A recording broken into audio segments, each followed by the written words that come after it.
alaikum warahmatullahi wabarakatuh. Baada ya kumshukuru Allah subhanahu wa subhana na kumtakia rehema na amani kipenzi chetu Mtume wetu Muhammad sallallahu alaihi wasallam, leo tuzungumzie tafsiri ya kuota unatawadha na ukaswali. Kuota unachukua udhu ukatawadha, kisha baada ya kuchukua udhu ukatawadha na ukaswali. Je, hii ndoto ina maana gani? Ama inatofautia nini katika ndoto?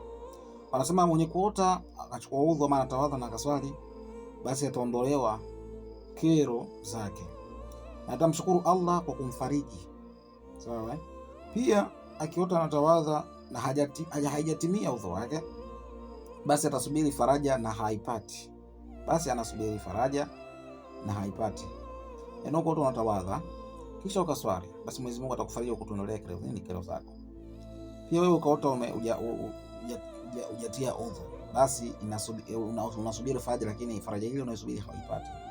Hiyo tafsiri ya kuota unatawadha na ukaswali. Asalamu alaykum wa rahmatullahi